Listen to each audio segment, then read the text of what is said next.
Choices choices कहीं ना कहीं हमारी ज़िंदगी का एक बहुत ही अहम हिस्सा होती हैं। हम कब किस रास्ते पे क्या चॉइस लेते हैं, हमारी ज़िंदगी उसी तरफ बढ़ चलती है। एक बेसिक सा एग्जांपल दूं तो शादियों में इतना सारा खाना देख के कभी कंफ्यूज हुए हो? अरे डेफिनेटली हुए होगे कि क्या खाएं और क्या छोड़ दें। यार मेरे साथ तो हर बार होता है, और शायद ये कन्फ्यूजन हर जगह होते हैं। जहां हमारे पास चॉइसेस बहुत ज़्यादा हो जाती है ना, वहां पे कन्फ्यूजन होना लाजमी है। फिर चाहे वो शादी के खाने की बात हो या चाहे 12th के बाद अपने लिए करियर चुनने की। तो क्या बोल रही public, this is your host Yash Walter. स्वागत करता हूं आपका एक बार फिर से वीकेंड्स विद वॉल्टर में।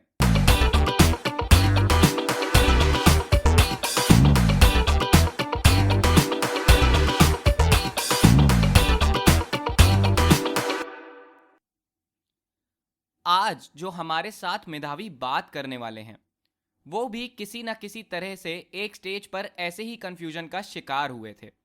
लेकिन उन्होंने किस तरह से उससे फाइट करके आज अपने करियर में कहां पर जाने का एक मुकाम हासिल किया है, तो उन्हीं से आज हम वो चीजें जानेंगे।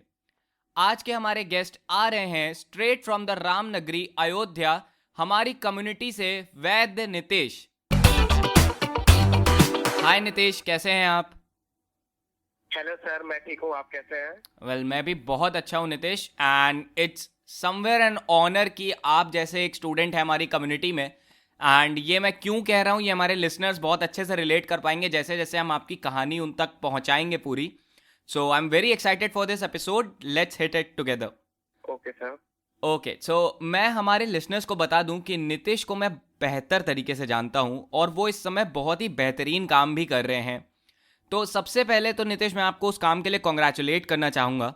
और साथ ही साथ मैं आपसे एक छोटी सी रिक्वेस्ट भी करना चाहूँगा कि हमारे बहुत सारे ऐसे लिसनर्स हैं जो शायद आपके बारे में नहीं जानते हैं, तो आप प्लीज़ अपने बारे में थोड़ा उन्हें बताइए। Thank you sir. जैसा आपने कहा कि मैं अपने काम में लगा हुआ हूँ, और मैं बताना चाहूँगा कि मेरा नाम नीतीश दुबे है, और मैं अयोध्या जिले का रहने वाला हूँ। और मैं यहीं अयोध्या से ही झुनझुनवाला मेडिकल कॉलेज से आयुर्वेदिक मेडिसिन का कोर्स कर रहा हूँ। मैं उसका स्टूडेंट रह चुका हूँ। और मैं आगे पढ़ाई को जो है योग एंड प्राकृतिक योग चिकित्सा की भी पढ़ाई मैंने जारी कर रखी है। उसमें मैं 3rd ईयर का छात्र हूँ, और आगे की पढ़ाई अभी चल रही है। ओके ग्रेट, तो काफ़ी कंसाइज सा इंट्रोडक्शन रहा है। अभी नीतीश के बारे में और जानने को मिलेगा, तो प्लीज़ थमे रहिए हमारे साथ, बिकॉज बहुत ही इंटरेस्टिंग कहानी है ये जो आप आज सुनेंगे।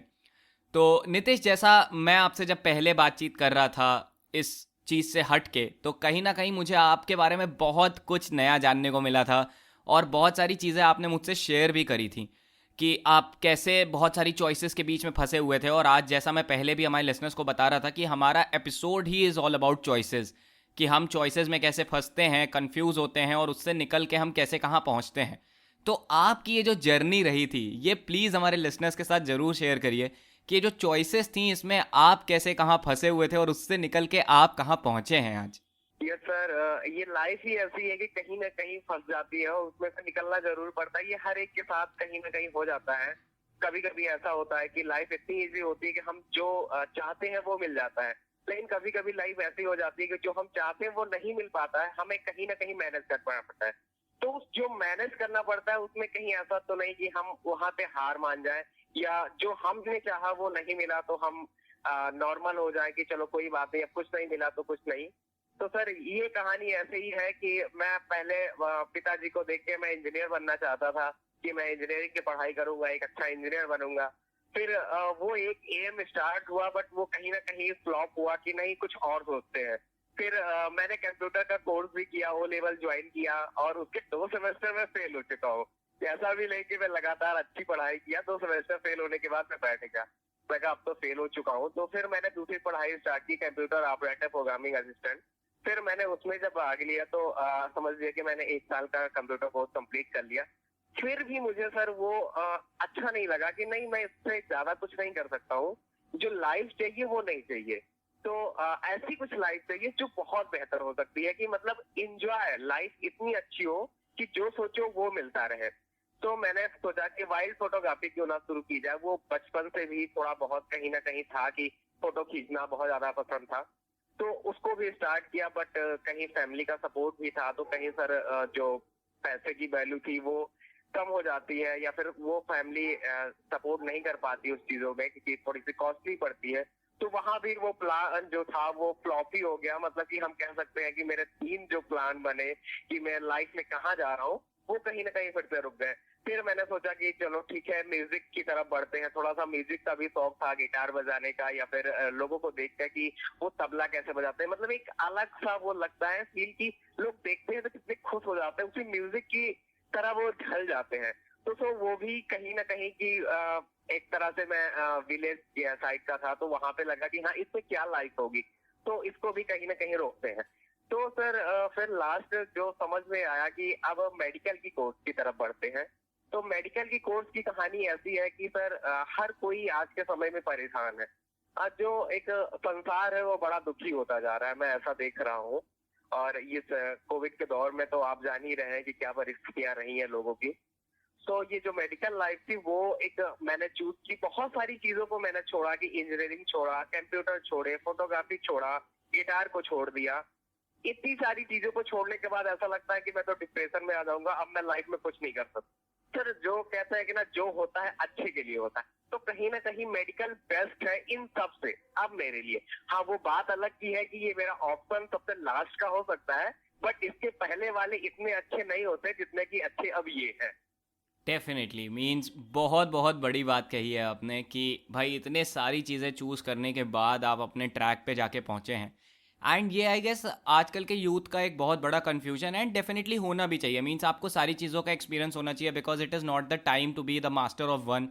एंड इट्स लाइक कि आपको जैक ऑफ ऑल ट्रेड्स होना पड़ता है, तो वो कहीं ना कहीं क्वालिटी आनी चाहिए कि आपको हर चीज़ की एटलीस्ट नॉलेज हो, आप सारी चीज़ें सोचे समझे परखें एंड उसके बाद डिसीजन लें कि मैं क्या कर सकता हूँ, एग्जैक्टली मेरा बेटर हैंड किस तरफ है। तो डेफिनेटली बहुत बहुत इंस्पायरिंग जर्नी रही है नितिश ये, कि आप इतने सारे चॉइसेस के बीच में उलझ के और आज आप वापस अपने ट्रैक पे पहुंच चुके हैं। जो चीज़ एग्जैक्टली आप करना चाहते हैं आप उसकी तरफ आगे बढ़ रहे हैं। ओके, सो कोविड का ये जो दौर आया था बीच में, ये हम सबके लिए बहुत ज़्यादा ही कहीं ना कहीं मैं बोलूँ तो ख़राब रहा था, बट उसमें भी हम पॉजिटिव्स ढूंढ पाए थे, वो बहुत अच्छी बात थी। तो हर ओर से बहुत सारी बोलते हैं ना दिक्कतें आ रही थी, ख़राब खबरें सुनने को मिल रही थी, तो ये वक्त पर्सनली सबके लिए ही बहुत चैलेंजिंग था। तो मैं थोड़ा सा आपसे जानना चाहता हूँ, बिकॉज आप मेडिकल लाइन से भी जुड़े हुए हैं एंड वो कहीं ना कहीं हमारे फ्रंट लाइन वॉरियर्स में काउंट होते हैं। तो ये वक्त पर्सनली और साथ साथ प्रोफेशनली आपके लिए कैसा रहा, और आपने इस वक्त को कैसे यूटिलाइज किया, या बोलूँ इस वक्त को कैसे सरवाइव किया? सर जैसा कि आपने अभी पहले ही कह दिया कि कुछ निगेटिव तो कुछ पॉजिटिव, ऐसा क्या हम ढूंढते हैं। क्योंकि अगर हम अपनी निगेटिव थॉट को एक तरफ रखते हैं तो फिर वो निगेटिव का रास्ता ही पकड़ता है, और पॉजिटिव देखते हैं तो पॉजिटिव। कोविड आया तो हाँ, एक तरफ हर तरफ जो है एक कहर था कि मतलब हर तरफ डेथ देखने को मिल रही है, ऑक्सीजन की कमी भी देखने को मिल रही है। बट जैसा कि मैं मेडिकल क्षेत्र से हूँ, तो मेडिकल में मैं आयुर्वेद क्षेत्र से हूँ। तो आयुर्वेद चिकित्सा एक बहुत पहले की चिकित्सा है भी, लेकिन इस समय कोविड के समय में वो थोड़ा सा और चमक गई, समझ लीजिए। उसके ऊपर एक नई पॉलिश लग गई कि हाँ, आयुर्वेद में कोविड का ट्रीटमेंट जो भी कुछ हुआ अच्छा था ओवरऑल। तो एक मेरे लिए पॉजिटिव था कि मेरी पैथी को थोड़ा सा और सराहना मिली, थोड़ी सी और पावर मिली। और सर ये भी अच्छा लगा कि जब हम कोविड के पेशेंट को देखते हैं और हम उन्हें जो है ट्रीट करते हैं, उनको ठीक करते हैं और वो ठीक हो जाते हैं, तो उससे बेहतर और क्या हो सकता है सर कि मैं किसी की लाइफ को सेव कर रहा हूँ। वो मेरे लिए सबसे गर्व की बात है, और वो हर एक मेडिकल स्टूडेंट, हर एक डॉक्टर, सबका एक फर्ज है कि हाँ, मैं खुद को ही नहीं कहता कि हाँ मेडिकल क्षेत्र ही ऐसा है जो लोगों को खुशी देता है। सर बहुत सारी ऐसी चीजें, चाहे वो कॉमेडी की हो गई, चाहे वो टीवी के शो हो गए, चाहे मूवीज हो गई, वो इस कोविड के दौरान जब घर पे पड़े होते हैं, जैसे कि हिंदू धर्म की भी कहानियां जो है टीवी पे दिखाई गई, अनेक धर्मों की कहानियां आने लगी, नए शो आने लगे सर। तो ये सारी चीजें कोविड के समय में लोगों को घर पे रखा, माँ बाप से जुड़ाव रखा, कुछ सांस्कृतिक रूप से भी लोग जुड़े, बच्चे जुड़े, अपनी माँ बाप के पास बैठने का वक्त मिला। जो इधर उधर रहते थे, माता पिता भी वर्क कर रहे हैं, वो अपने बच्चों को टाइम नहीं दे पाते थे, तो उन्हों को भी टाइम मिला अपने बच्चों को टाइम देने का, और उनके साथ बैठे कुछ ना कुछ नया सीखने को उनसे मिला। तो निगेटिव तो जो है ही है, लेकिन हम पॉजिटिव लेते हैं उसको, और पॉजिटिव देखते हुए कि मेरे लिए सब कुछ अच्छा था, हमने कुछ नया सीखा, हमने अपनी गलतियों को सीखा, और जो हमसे छूट रहा था कहीं ना कहीं उस कोविड की वजह से मुझे वो मिला। Brilliant, means that's really really amazing. And मैं हमारे लिसनर्स को एक चीज़ और बताना चाहूँगा कि ये जो ड्रिफ्ट आया था कहीं ना कहीं नीतीश की लाइफ में, वो बहुत बड़ा ड्रिफ्ट था बिकॉज उनके अपनों पे वो मुसीबत आई थी। उनके जो माननीय पिताजी हैं, कहीं ना कहीं उनकी हालत उस समय पे थोड़ी सी गंभीर हो गई थी कोविड के चलते, वो बीमार थे। एंड नीतीश ने उसी समय ठान लिया था कि बहुत सारे लोगों की मदद करनी है अपने पिताजी के साथ साथ में। एंड उन्होंने बहुत सारे ऐसे आयुर्वेदिक उपचार निकाले जो लोगों की इम्यूनिटी को और बेहतर कर सकें, ताकि वो इस वायरस से फाइट करने के लिए और स्ट्रांगली खड़े हो सकें सामने। तो कुडोज टू यू नीतीश, आपके जो जज्बा है उसको हम सलाम करते हैं। वीकेंड विद वॉल्टर की टीम आपके जज्बे को सलाम करती है। एंड बहुत अच्छा लगता है ये सुन के कि हमारी कम्युनिटी में कोई इस तरीके के इनिशिएटिव्स ले रहा है जो कि आगे कहीं ना कहीं बोलते हैं ना समाज कल्याण के लिए आगे बढ़ रहे हैं। तो that is something which makes us feel really blessed कि हम इस कम्युनिटी का हिस्सा हैं और कहीं ना कहीं आप हमारी उस कम्युनिटी का हिस्सा हैं। ओके, सो खाली समय पर क्या करना पसंद करते हैं आप? इतने टेंशन का माहौल था बीच में, तो उसमें कैसे आप अपना ये खाली समय यूटिलाइज कर रहे थे और आप उस चीज़ ने आपको कैसे हेल्प किया? सर होता है कि बहुत सारी ऐसे समय आ जाते हैं, ऐसी बहुत सारी चीजें आ जाती है कि इंसान टेंशन में आ जाता है कि हाँ अब उसके ऊपर एकदम प्रेशर बन गया, तो उस प्रेशर से बाहर निकलने के कुछ ना कुछ तो होना चाहिए। जो उसका डेली का वर्क है उससे तो वो उस टेंशन से नहीं निकल सकता। वो हो सकता है कि सर कि मेरे लाइफ में मुझे ऐसा पसंद है कि फोटोग्राफी में कर लूँ, मैं म्यूजिक सुन लूँ, मैं गिटार बजा लूँ, तो मैंने इन सब चीजों में थोड़ा सा अपना टाइम स्पेंड कर दिया कि मैं बीच बीच में जो है वो फोटोग्राफी भी थोड़ी बहुत फोन से कर लेता था। मेरे पास गिटार था तो मैं थोड़ी सी म्यूजिक भी प्ले कर लेता था वहां पे, और चीजों को मैं बस म्यूजिक सुन के या इन सब चीजों से मैं उन चीजों को भुलाता था जो मुझे टेंशन देती थी। और म्यूजिक मैं मानता हूँ कि सर एक पॉजिटिव थिंक लाती है और अंदर एक एनर्जी ऐसी देती है कि हम फिर से रीस्टार्ट होते हैं और फिर से अपना वर्क करते हैं, शुरू कर देते हैं। Definitely means music is something which heels every wound, ये हमेशा बोला जाता है। ओके, सो अब मैं बात करूं आपका, जो हम बार बार कम्युनिटी के ऊपर बात कर रहे थे, तो जितने भी हमारे लिसनर से बता दूं कि नीतीश भी हमारे मेधा के ही एक एलुमनाई हैं, मेधा के स्टूडेंट रह चुके हैं। अयोध्या में उनकी क्लासेस हुई थी। तो नीतीश, वो एक्सपीरियंस क्या था जब आपकी मेधा क्लासेस चल रही थी? प्लीज़ शेयर करिए बिकॉज हम सभी उसको जानना चाहेंगे। सर वो अमेजिंग था, मतलब कि ऐसा मेरी लाइफ में कभी नहीं आया कि ऐसा भी कुछ हो सकता है क्या, कि अचानक से इतना बड़ा परिवर्तन मेरे अंदर या मेरे जो ग्रुप के बच्चे थे उनके अंदर ऐसा अचानक से कुछ देखने को मिल सकता है कि जैसा होता नहीं सर कि चुटकी बजाया और जादू हो गया।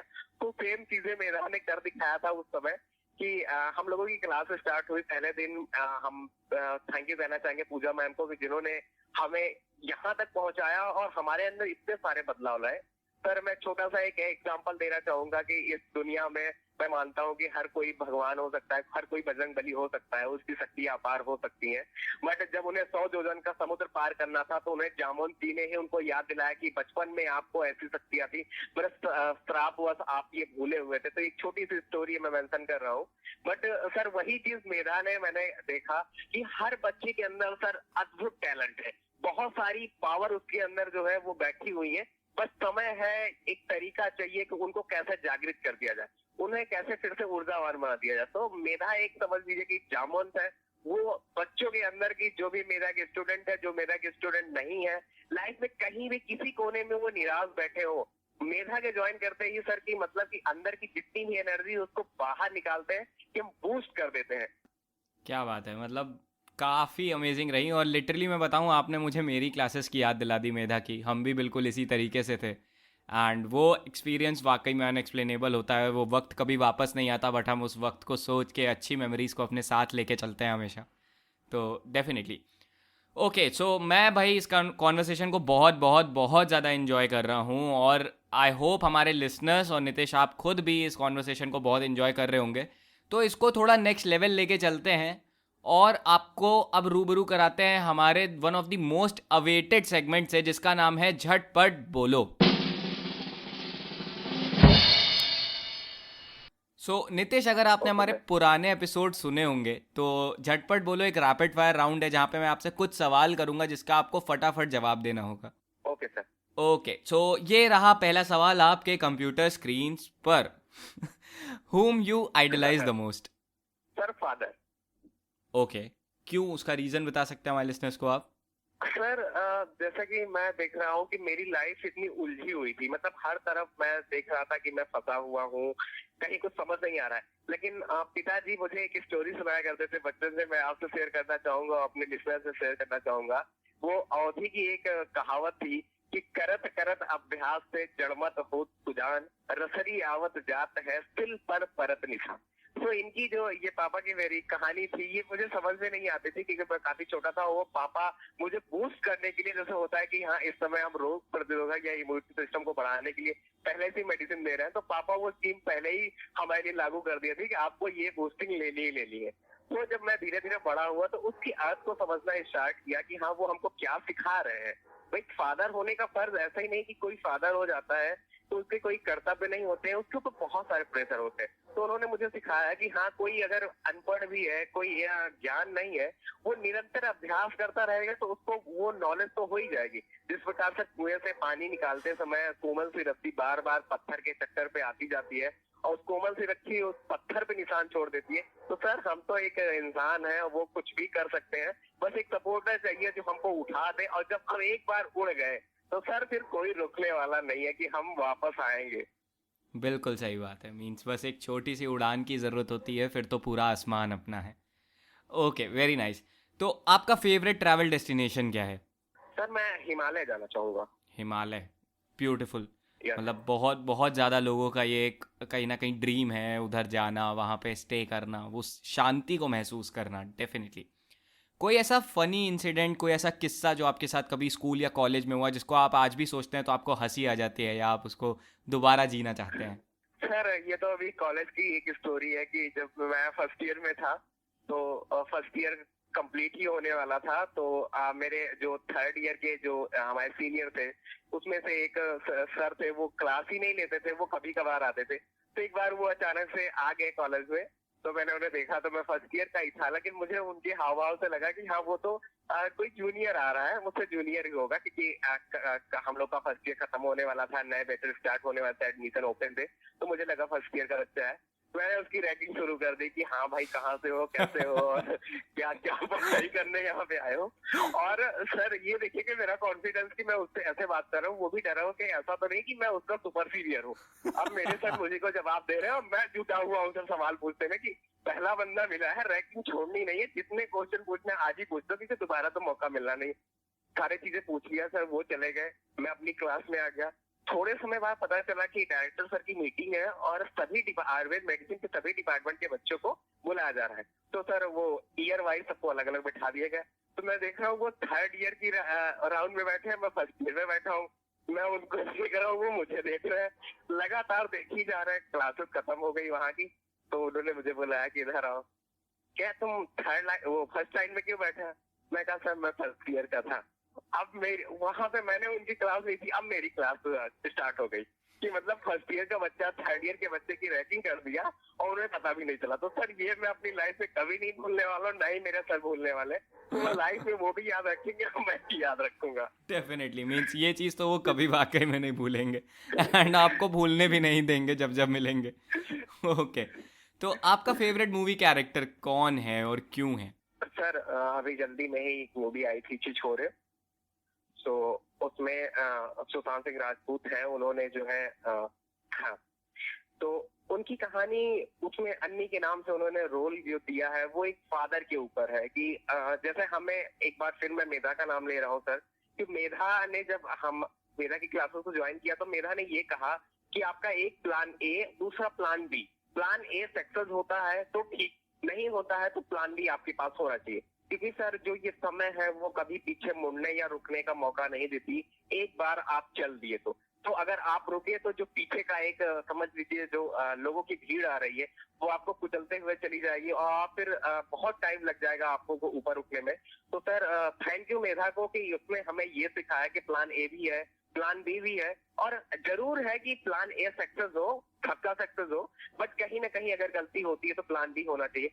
सो जो फादर का रोल सुशांत सिंह राजपूत ने इस फिल्म में किया है कि वो स्टोरी इतनी ही काफी सीखने वाली थी कि कैसे बच्चे ने सुसाइड करने की कोशिश की बट वो बचा, और कैसे वो इतनी मेहनत किए गए गेम स्पोर्ट में, और वो आते आते फिर भी उन्होंने मेहनत की थी उस स्टोरी में, काफी देख के एक अच्छा फील होता है। और दूसरी चीज, अब मेरे जो सपोर्टर है वो फादर ही रहे हैं, तो यहाँ पे फादर का रोल है और बच्चे को भी सुशांत सिंह राजपूत सपोर्ट कर रहे हैं, तो मेरे लिए वो बेस्ट है सर।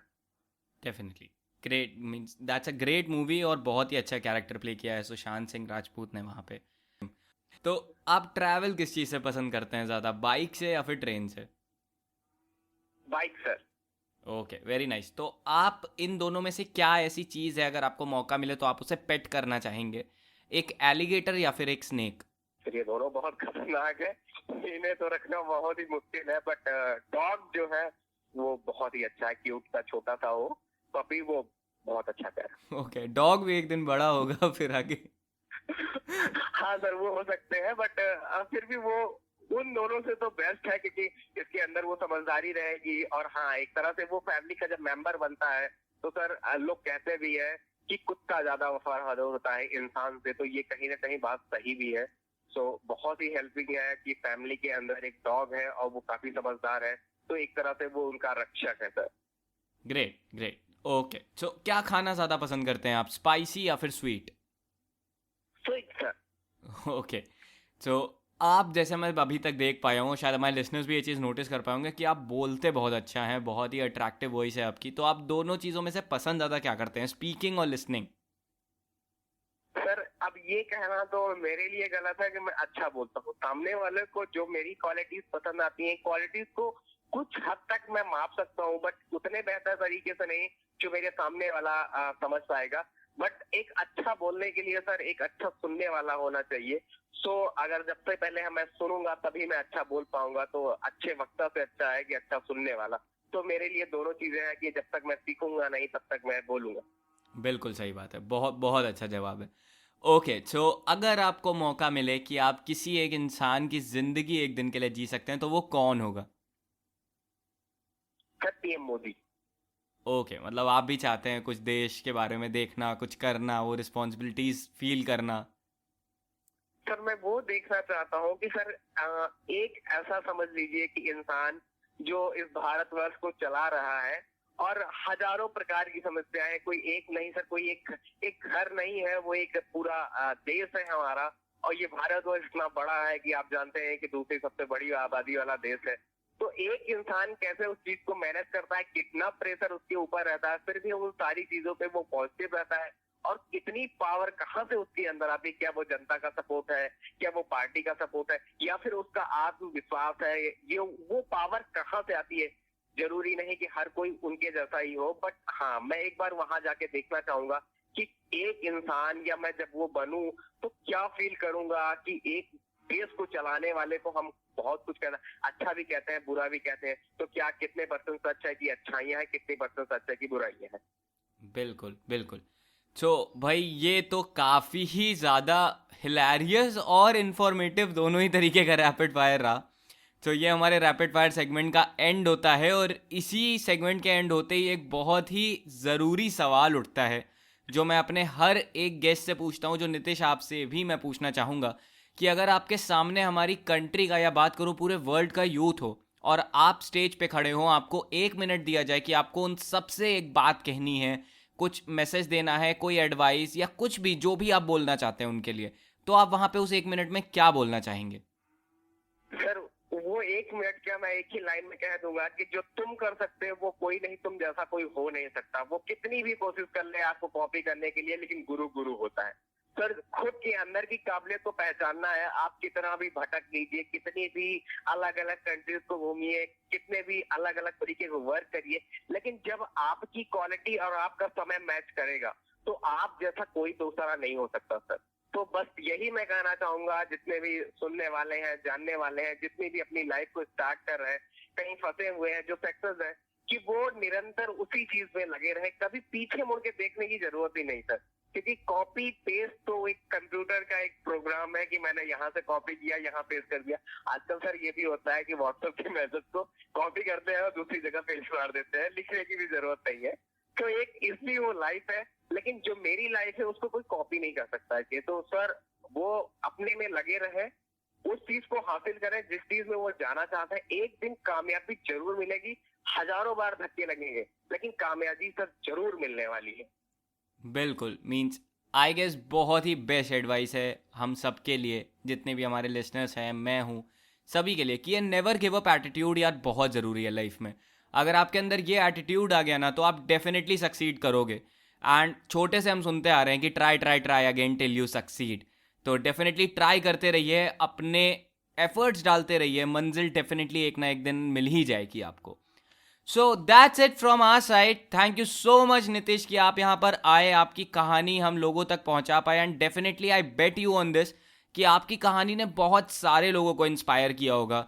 एंड डेफिनेटली वो कहीं ना कहीं सोच रहे होंगे कि अब नेक्स्ट स्टेप्स वो क्या ले सकते हैं, और अगर वो अभी तक अब चॉइसेस में उलझे रहे हैं तो उसको भी वो पॉजिटिवली लेना चालू करेंगे कि हाँ यार चॉइसेस, कम से कम मेरे पास चॉइसेस तो हैं. बहुत सारे लोग ऐसे होते हैं जिनके पास चॉइसेस भी नहीं होती हैं. So once again thank you so much कि आप हमारे शो पे आए. मैं बोलूँ कि 4 चांद लग गए हमारे शो को एक तरीके से. So once again thanks a lot Nitish. Thank you sir, thank you so much sir. जैसे आपने सर अभी कहा कि चॉइसेस हमारे पास बहुत सारे हैं, तो कोई एक से बेहतर है कोई 4, और उस 4 में हम चूज कर ले कि कोई एक, तो वो तो सबसे बेस्ट है सर. तो thank you so much sir, thank you Pooja ma'am, जिन्होंने मेधा ने मुझे यहाँ पे मौका दिया, मैं यहाँ पे बोला और लोगों ने मुझे सुना. मैं लोगों के एक्सपीरियंस को भी अब इस ऐप के थ्रू, इस शो के थ्रू मैं सुन रहा हूँ. आपके थ्रू मैं लोगों को जान रहा हूँ और लोगों तक मेरी भी बात पहुंच रही है. तो thank you so much sir, thank you so much. Thank you Nitish, thank you.